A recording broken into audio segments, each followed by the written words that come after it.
बाबा, हं? आज येताना बासुंदी घेऊन या ना.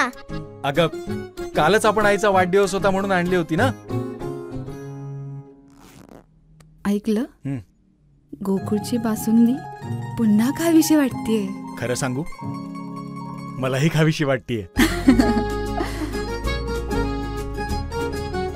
पुन्हा पुन्हा खावीशी वाटणारी गोकुळ बासुंदी. बडगाव पोलीस ठाणे येथील खून प्रकरणातील दोघांना अटक, एक विधी संघर्षग्रस्त बालक ताब्यात. कोल्हापूर स्थानिक गुन्हे अन्वेषण शाखेची कारवाई.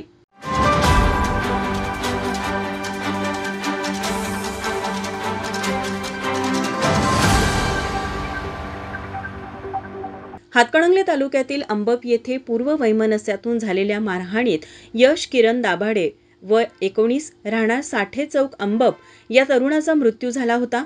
या प्रकरणी हर्षद दीपक दाभाडे वय 19 राहणार माळवाडी अंबप तालुका हातकणंगले, शफीक उर्फ जोकर शौकत मुल्ला वय 19 राहणार राजे गल्ली आनंदनगर कोडोली तालुका पन्हाळा तसेच एक विधी संघर्षग्रस्त बालक यांना अटक केली आहे. पोलिसांकडून मिळालेली माहिती अशी, यश दाभाडे व हर्षद दाभाडे यांच्यात पूर्व वैमनस्य होते.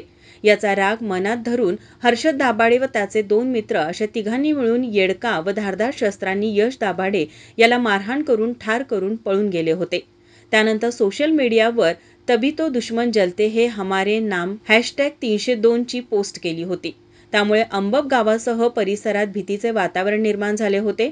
या गुन्ह्याच्या तपासाबाबत पोलीस अधीक्षक महेंद्र पंडित यांनी स्थानिक गुन्हे अन्वेषण शाखेचे पोलीस निरीक्षक रवींद्र कळमकर व त्यांच्या पथकाला या खुनातील आरोपींना अटक करण्याची सूचना दिल्या होत्या.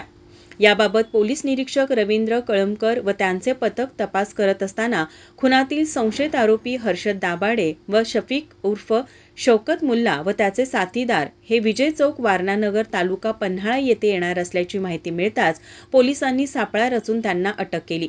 या कारवाईत पोलीस अधीक्षक महेंद्र पंडित यांच्या मार्गदर्शनाखाली स्थानिक गुन्हे अन्वेषण शाखेचे पोलीस निरीक्षक रवींद्र कळमकर, सहाय्यक पोलीस निरीक्षक चेतन मसुटगे, पोलीस उपनिरीक्षक जालिमवर चपब, पोलीस अंमलदार खंडेराव कोळी यांच्यासह आदी पोलिसांनी या कारवाईत सहभाग घेतला होता. माझा महाराष्ट्र न्यूज कोल्हापूर.